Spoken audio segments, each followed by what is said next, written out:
Hey, welcome back to another episode of the Peanut Gallery. Today we have with us a good friend of mine, Brent Smith. Welcome here. Thank you. Glad to be here. Well, we're glad we could make it work out. So we've known each other for a couple of years, and one of the things I was going to bring up, do you remember the first time we met? Unfortunately, yes, I do, because I think I was actually, I think it was not a good first impression. No, it was not. So I was thinking about this the other day, and I was like, when you first came, our first meeting, we were, I had done something you didn't approve of. I think I'd gone out and done some fire prevention thing without. Well, it wasn't as I recall, and I could correct me. As I recall, it wasn't fire prevention. It was teaching sort of basic first aid. Yes. And I was concerned that the liability of us teaching first aid when we're really not first aid instructors. Yes. I was doing the typical liability of the municipality thing, and please don't do that. And so I do recall that. I don't think you said please don't do that. So anyways. I probably had worse words. After that first meeting, I was just kind of like, well, this is going to suck. This isn't going to go well. This is going to suck. Anyways, it was totally my fault. And I remember now, there's a program called FESPA, and so they asked me to come in and do some teaching. And I thought, well, this is kind of cool. So I grabbed the first aid dummies. I taught them some basic stuff. And then when you called me, I was like, yeah, that's probably not the right thing. But anyways, since then, I certainly have appreciated your leadership in the township and really, really enjoyed the department that you've been a huge part of creating. And so one of the reasons we wanted to have you on was the fact that you are heading out and you are leaving at the end of this month.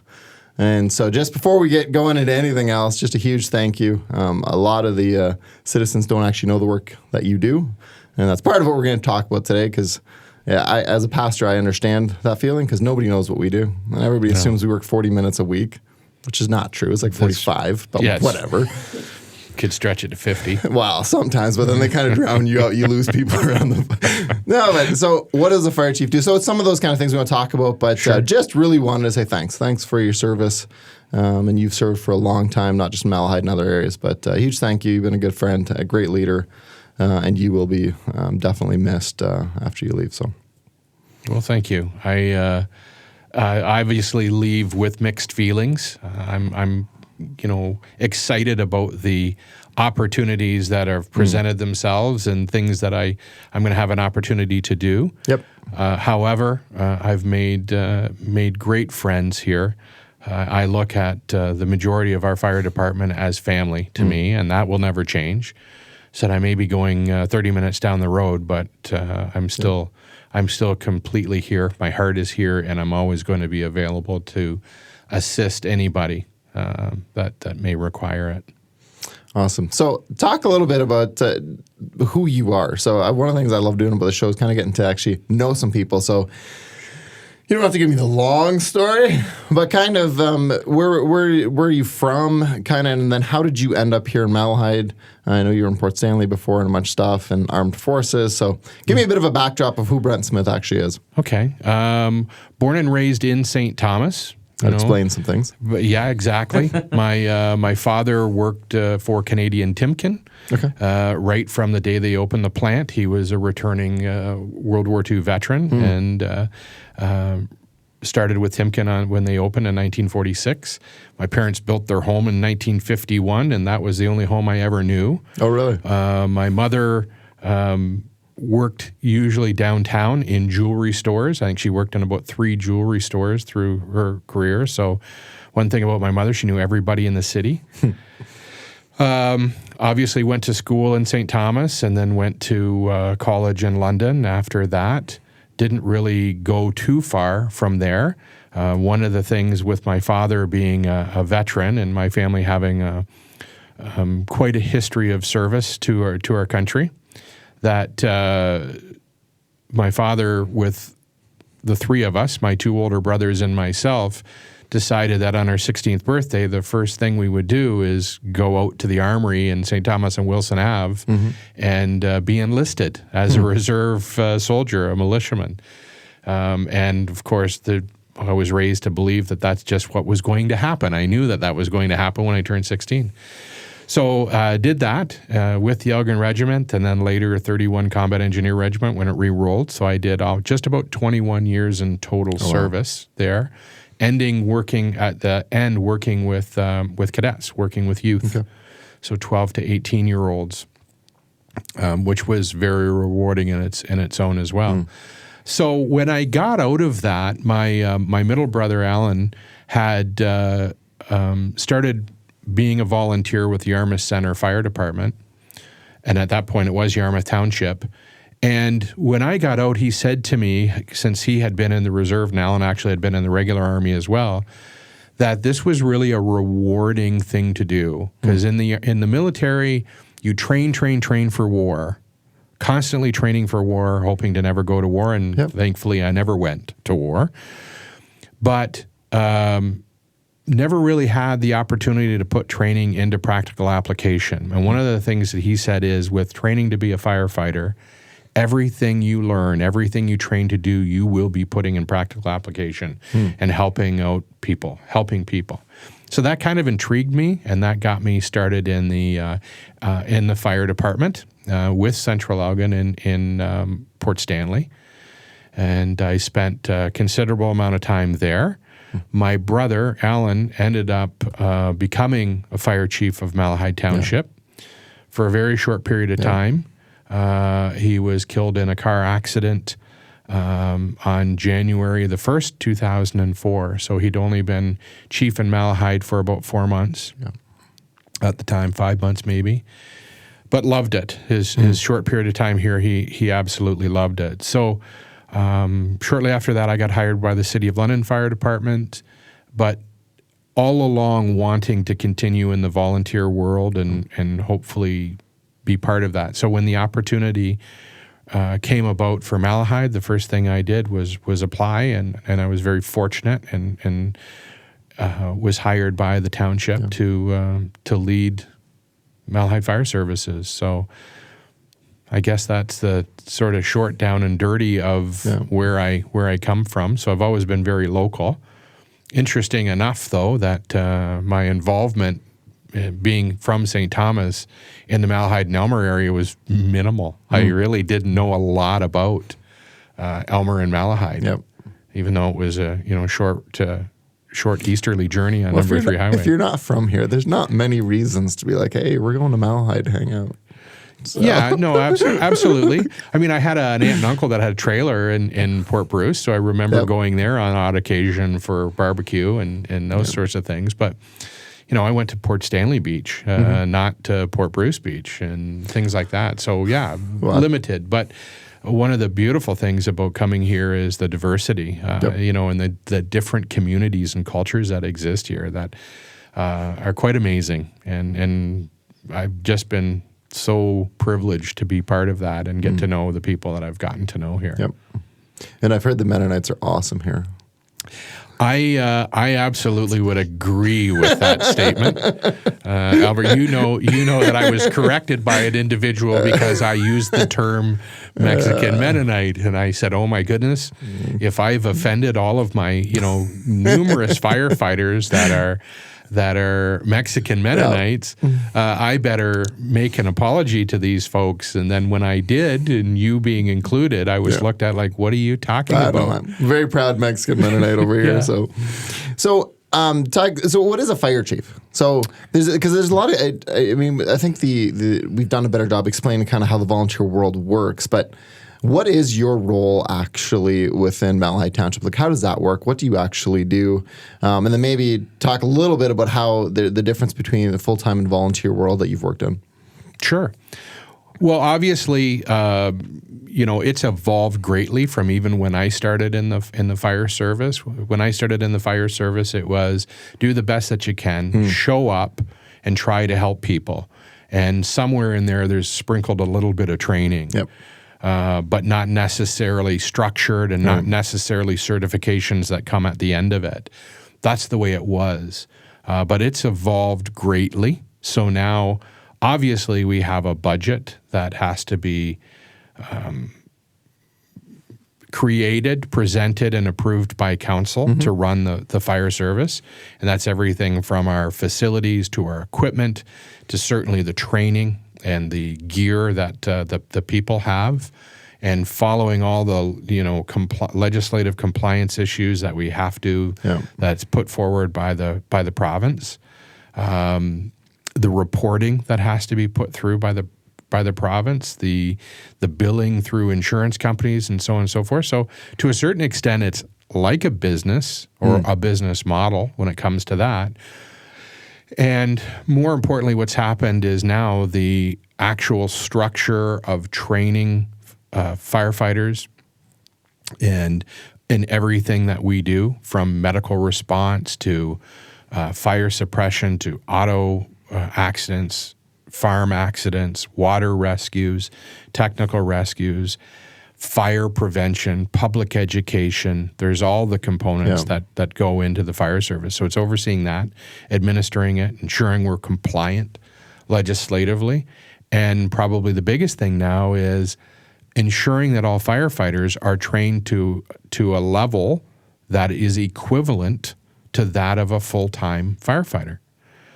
And the difference that I want to say is there is no difference as far as the professionalism and the ability of the staff, of the firefighters. You're just not paid to do it on a full-time basis. That's really the difference, where a full-time firefighter is just that's his career or her career. That's what they do.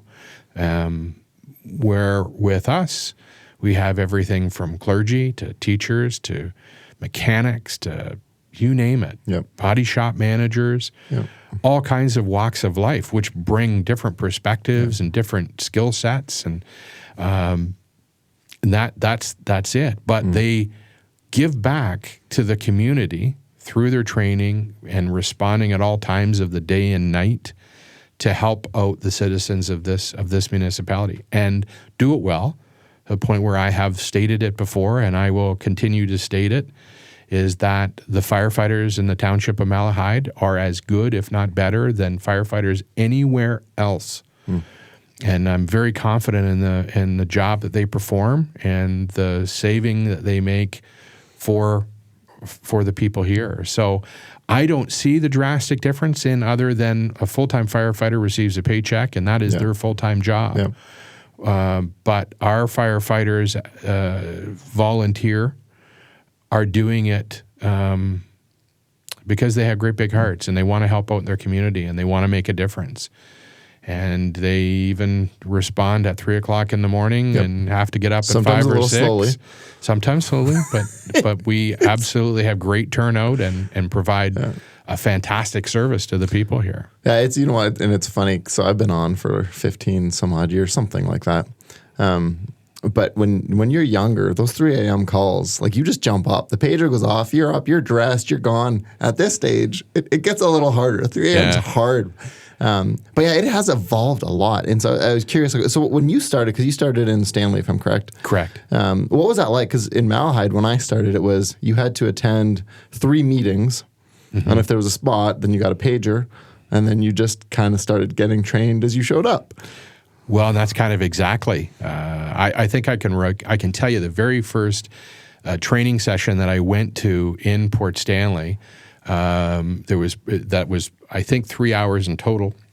That evening, the first hour was a matter of gathering around the fire truck and talking about what's happening, and I mean what's happening with everybody's lives and around the town and things like that. And then there was, washing the trucks, cleaning the floor in the fire hall. And somewhere sprinkled in there near the end may be some training or may just be imparting some knowledge that's been passed along, but not practically doing it, just the theory of doing it. So it certainly wasn't structured. There was no mandatory certification of a firefighter. Greatly different. Certainly not the encouragement for health and safety as it is today. No. I remember the one of the first calls that I was on, it was, why do you have that mask on? Get it off. I can't hear what you're trying to tell me. As we were at a chimney fire and the roof was completely covered in smoke. I thought, okay, well, I'll take this off and try to cough my way through telling you what's going on. So, yeah, it's changed. It's changed greatly, but it changed for the better. Yep, very much for everyone. Yeah, because it very much the attitude at the beginning was you show up and just, like you said, just do the best you can. It is what it is. Yeah. And now it's like, no, you're expected to show up and do the job and do it well and do it efficiently and do it quickly. And for a lot of us, we love that. I mean, I love the way it's evolved. There's a ton of pride now that when you respond, and we ran an structure fire a couple of days ago, and I thought we did really well. Like you come in, you hammer it, and so there's a lot of pride that goes along with that, and I think that's that gives you a lot of joy, even though it sucks that you're going out on all sorts of hours. But so for people who are listening, because one of the things I'm hoping we can get through this too is maybe some people intrigued and joining. What does that look like if you're trying to become a firefighter around here? But what does it look like to join? What is that initial year type of training like? Yeah, and I think that is a big deal now. So we typically in Malahide have opened up our recruiting, I guess, in about August.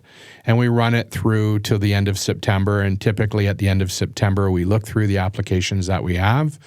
And we select people to then come in and do an agility test. So we're testing not only their physical fitness level, but also whether or not they have any phobias that would hinder them from being completely successful being a firefighter. And some may have some minor ones, but we recognize that as things we can work through or teach them to work through. So we do that, and then if they're successful in the agility test and accomplish all of the different stations in the agility tests, then we invite them back for an interview. And we interview them, typically our Gwen Tracy, our human resources lady and also fire administrator, myself, and the district chief or district deputy chief of the station in which they're going to be going to. We do the interview, and if we believe that they're suitable and that they're a good fit for our department, we offer them employment, subject to criminal backgrounds check, and passing all of our orientation, teaching them about health and safety. Everything that a normal full-time employee would have to go through with any organization. So almost the same as going to a full-time department as far as everything you have to go through. The first year is very, very demanding. We typically start off with doing 5 full days of medical training. So first aid, CPR, semi-automatic defibrillation, modified tiered response, so teaching them about collaring, boarding, all of those things, inserting airways. Then on top of that, we teach naloxone, which is sometimes referred to as Narcan for overdoses, and epinephrine, EpiPens, for people that are having an anaphylactic or allergic reaction to something. So there's a considerable amount of training. That gives them the medical training so that it can help us with our medical calls. Then shortly after that, we start a recruit program, which we have a cooperative group, which is recently expanding to be almost all of the county of Elgin and parts of Middlesex County, almost all of Middlesex County. And we run a recruit program, and it's usually about 6 months in length, sort of every other weekend with a home study component, and provincial exams after that for certifications in what we call NFPA 1001, so Professional Firefighter Standard. After that, if they don't have a DZ driver's license, we go through driver training. And we do, I think, 4 more days of driver training, and then a certain amount of time of driving the trucks and getting the feel with an officer, and then doing the road test. So the first year is extensive and very time-consuming. And yet that program is one of the biggest things that has really shifted our department to being as professional as it is.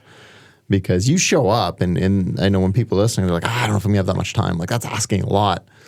But do you really want to join something and then end up showing up at a call? Because I remember my first vital signs absent call we went to. We didn't run a lot of medicals back in the day. But the very first call I went to, the guy was supposed to be unconscious. He ended up not having vitals. I had no CPR first aid. I'd never, like, that's just not the way it was back then. Like, once you got trained, and it was what it was. But I always remember that. I'm like, I don't want anyone to have to go through that. And so I think that I love the program that we have. Yeah, it is demanding. And that first year is tough. But what that enables you to do then is to really enjoy your career there.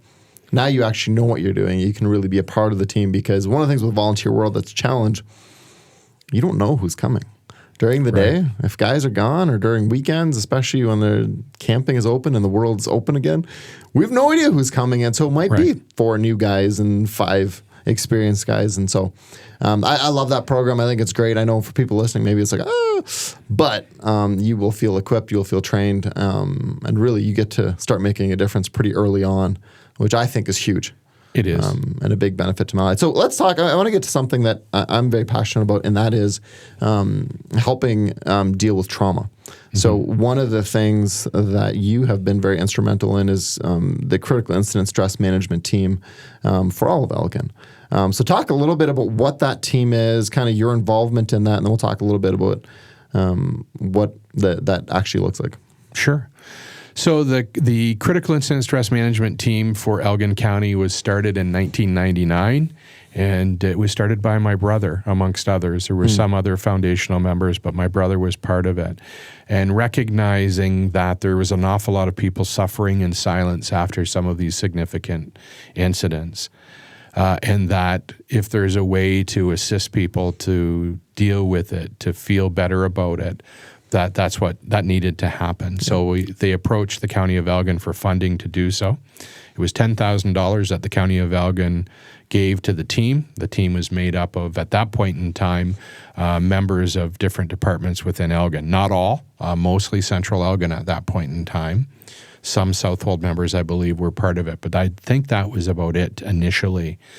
So now we have a team that I'm fortunate to co-lead with Deputy Chief Raymond Omerod of the St. Thomas Fire Department, and we have 16 members on that team.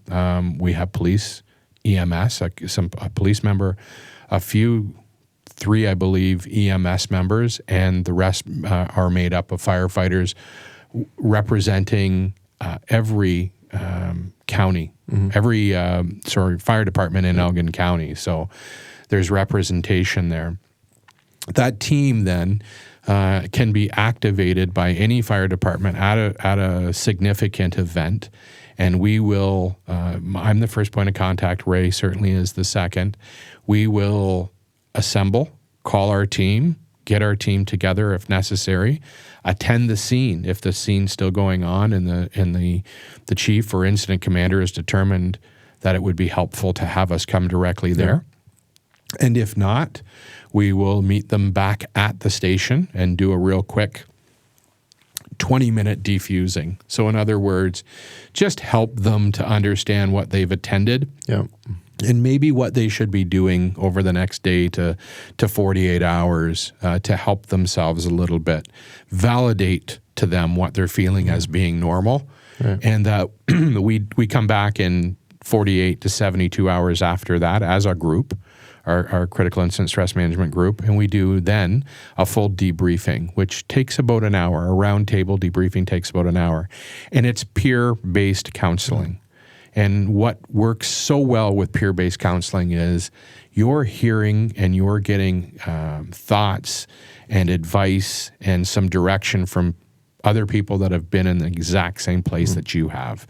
And I think that's the strength of our team, that all of us have experienced the same things as the people we're trying to help. And they understand that and recognize that, and they're a little bit more open to us because of that. So I believe, and I've certainly been recipient of it, that it helps. It helps greatly. And I guess I want to add as well, we even have some folks, a new member of Malahide Fire Services, Brad Dodd and his wife Sarah, that have therapy dogs, service dogs. So they can even bring a dog out to one of our debriefs, which in a lot of cases helps greatly. Well, and one of the reasons I'm really passionate about it is because once you've experienced one of these traumatic events that really affects you, you begin to realize the value of this. And so for me, I was on, I think, 10 years, that was about 10 years before I had a call that really bothered me. And there's not really a rhyme or reason. Like sometimes people are like, well, I don't know how I'm going to respond to a traumatic call. And you really don't. You don't, like the first really difficult car accident I went to, like I didn't feel anything. You went, you did your job and you left. Like I didn't have dreams. I didn't remember what the faces looked like. I got nothing. And then all of a sudden you have a call that for whatever reason just rocks you. And I remember leaving this particular call and just going like, I don't even know why this one's bothering me so much. It's not the most graphic. It's not the most, like it's none of those things. It's just for whatever reason, this was the call that really affected me. And I lost a good 2-3 days of, this is the only image I could see in my head. Yeah. Like it was it. Like I couldn't concentrate at work. I couldn't do anything. And I think for a lot of people when they experience trauma, like one of my heart always goes out to the civilians on these calls. Because when we get paged, at least we know we're coming with the team, we're coming with crew, we know what's happening, we have some training. And for the poor people who just happen to be right behind the car accident or happen to be right behind the incident, and people struggle with trauma. And so one of the things that I've really enjoyed about this team, so talk a little bit about debriefing, because one of the things I'm kind of hoping as people are listening is, you know, if you see a traumatic incident or if your spouse is on a fire department or a first responder or involved in something, I think there's some basic things that you can do to at least help in the initial. And so start with that, kind of what does a debriefing look like? And then secondly, maybe answer the question, when do you seek professional help? Like when do you become concerned where you go, I'm going to need something more? Well, I'll say when your hair falls out, so I guess I need to get help. No, well, not that kind of help. That kind of help. But No. anyhow, so yeah, very, very valid. And it's interesting because I recall that I was fortunate enough to be part of the debriefing team of the incident you were referring to that you were part of. And I do know that. So the debriefing is bringing together folks that were all at this incident, and very specifically just the folks that were at the incident as part of that team. And the importance of that is that you can be living with, especially as a first responder, something that you believe you could have done differently or would have made a difference if you changed it. And the one that was the aha moment for me was where I thought I missed doing something that could have changed the outcome of a call. And by doing our round table of first asking somebody to introduce themselves and then tell us the part they took in the call, by doing that, I recognized I didn't do it, but another member did. So it was done, and it didn't change anything. And that the ability for me then to let that part go and start to get back to whatever normal is going to be was extremely helpful. But what we really want to do is bring people together, validate that their feelings are okay. We use it, and this is the things that we say to firefighters or first responders at these things is you're a completely normal person, and the reaction that you're having, even though it's a reaction you maybe have never had before and feelings you've never had before, are completely normal. Yep. You're a normal person acting in a normal manner to an extremely abnormal situation that most folks will never, ever deal with or experience. And first responders experience it multiple times in their career. So we want to validate that everything you're feeling is normal. Then we want to ensure that they know that everything they did made a difference. And in most cases, that the outcome of that call, if someone has passed or not made it, that outcome was pretty much predetermined before we even responded. So all we can do is the best that we can do and try to help any way we can, but we can't change what that outcome is. And the interesting thing is, and I'm sure you can attest to this, when you do a round table and we ask a question in this, if there's anything that you could do differently about what your actions were at this call, but the outcome of the call is still the same, and in most cases that's, the person has passed or people have passed, what would it be? And it's, again, an aha moment for most because they recognize they did do everything correctly. They did do everything they possibly could. They would not change what they did. The outcome was just the outcome. And again, that sort of helps in the accepting process. I always like to say that, in CISM, all I'm trying to help as a peer counselor is for you to take the 18-inch journey. And that's to take that call, that 18 inches out of your head and put it into your heart. It's always going to be part of you, but it's not going to be overwhelming to you. Yep. And the other part of your question being, at what point should you be seeking further help? If it doesn't start to fade, if it doesn't go away, if it still is vivid, if it's still keeping you up, if it's still dominating your thoughts, in a week's time, 2 weeks at the very outside, then you need to probably seek professional help to assist you with getting more through this call. So I think that's sort of the benchmark we use and that we tell people to use if they're not coping well, because it absolutely disrupts your normal life, everything that you do in your normal life. And as much as I don't believe in coming home and imparting my spouse with what I just went through and now traumatizing them, they need to know that you did at least experience something horrific and it's having some effects on you, and to give you a little space that you need to process this and that everything will be okay. But, don't try to cure me. Don't try to impart knowledge to me. Just let me be and support me as much as possible and accept that I may be a little bit different while I'm coping and dealing with this. So I hope that answers. Yeah, no, it does. And I think one of the things, this has also evolved very much in the time that I've been on the fire, because early on it was, if there's a rough call, just man up. Just man up. That's it. Just man up. Just suck it up. Grow up. Like this, you did your job. Have a drink if you need.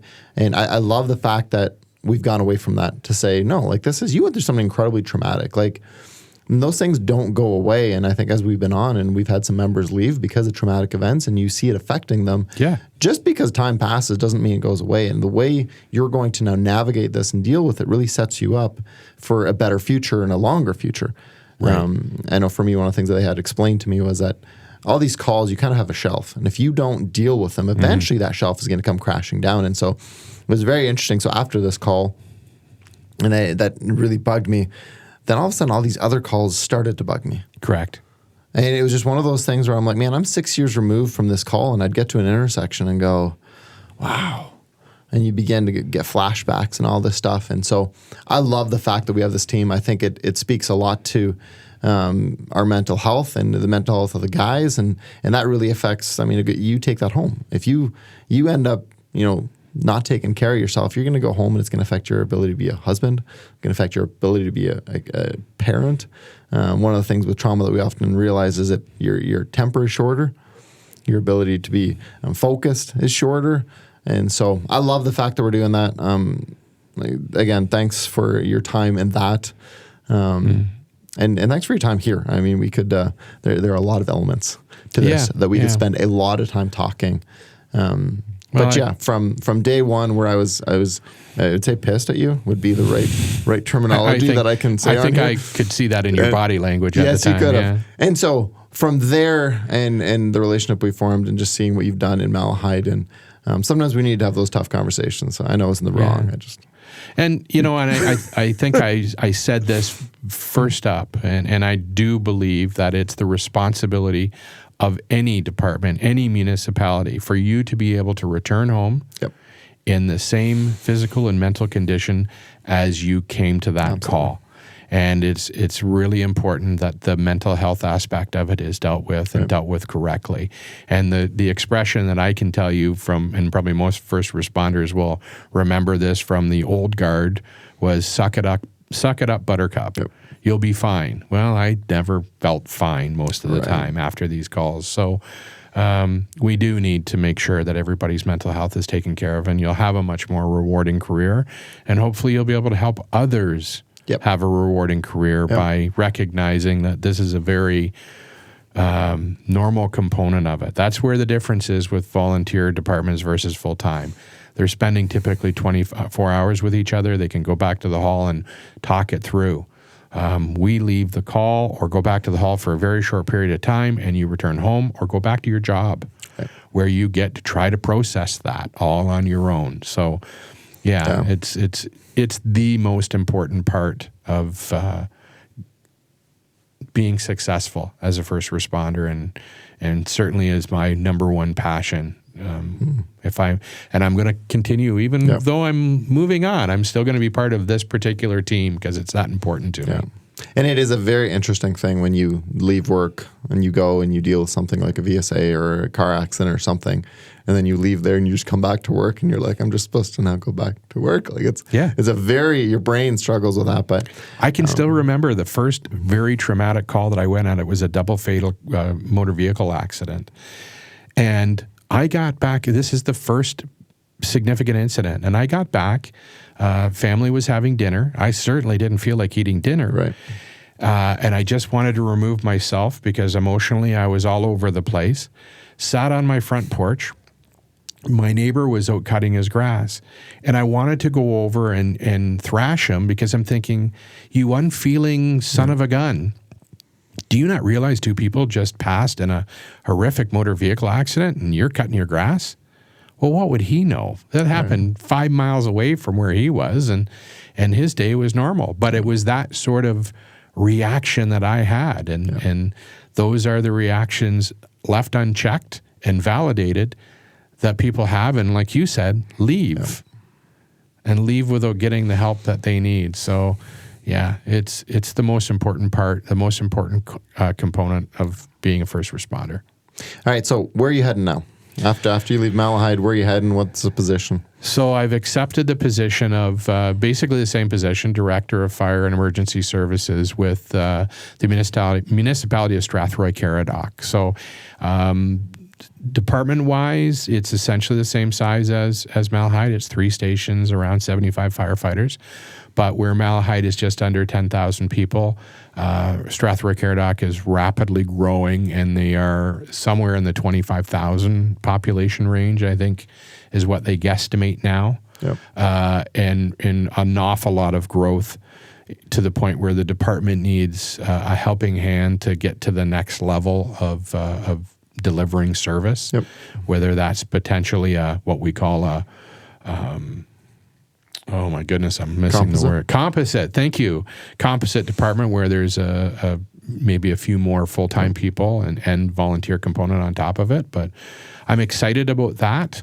It is a great challenge and probably one I need in my twilight years in the fire service.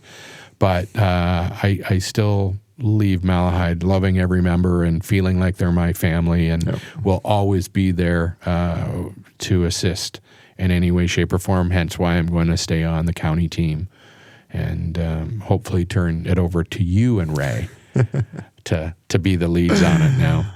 We'll talk about that. Yeah, I bet we will. So, hey, Brent, thanks for your time. You're welcome. I appreciate it, and we will see you next time. All right.